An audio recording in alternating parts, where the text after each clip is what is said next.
Hello, friends. A very pleasant good morning to you. This is again the Reverend Dr. Michael Cameron. I want to share a thought from my heart concerning the marijuana plant.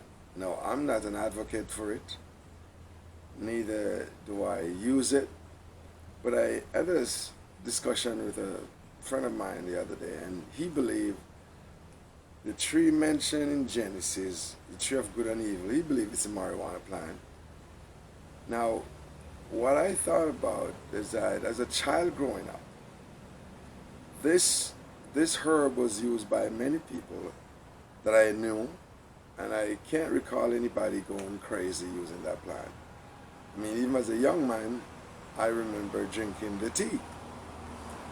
But later on, if I fast forward, what I'm trying to say is that I I remember the year Jamaica playing many times was grounded in Canada, especially if they found marijuana on this plane. And I know the cost was hefty, the fine was hefty. So I get a feeling that even that here fleet was probably canceled or lost its rights flying back and forth, primarily because, or in part, because of the amount they had to pay out for that herb.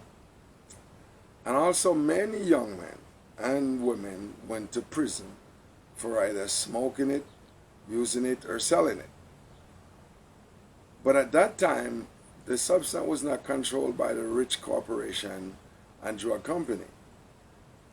And although the plane they lost the fleet, there are now those big airplane industry that control that market. And now, because the bigger company do control this drug, which I don't even know if it's the same drug or the same herb that people smoke in my time growing up.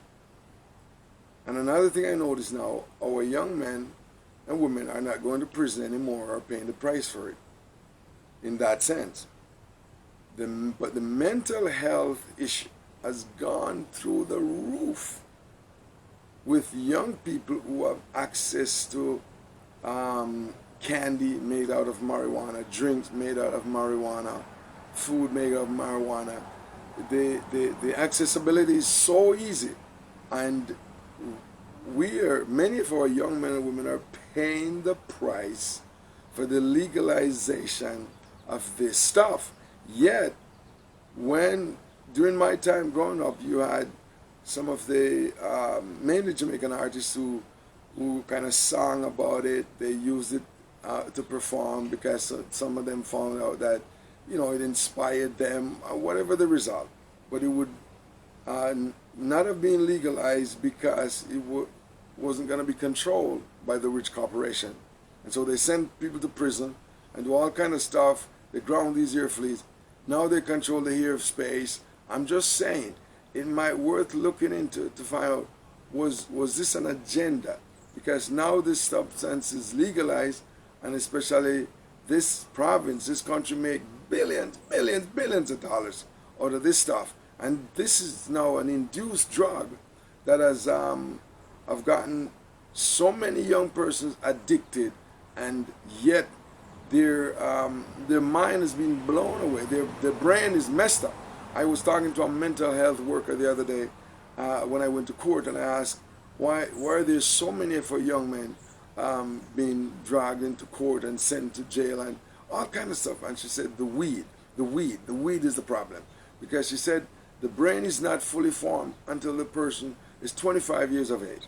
And now we've got early childhood, we've got middle school, we've got college and university students taking this induced drug, and I believe it's destroying their mind and destroying our community. It's worth looking into. You know what? And I thank you so much for tuning in. Every so often, I'll just kind of share something that I believe is affecting our community, not necessarily from a biblical perspective, but I don't know if this plant that the brother said is the tree of good and evil, because now A lot of people are making billions of dollars off it. Is that good or bad? And then there are others who are being destroyed by the stuff. So just think about that. That's all I'm saying. It's part of my concern. And again, I want to thank you for tuning in. God bless you.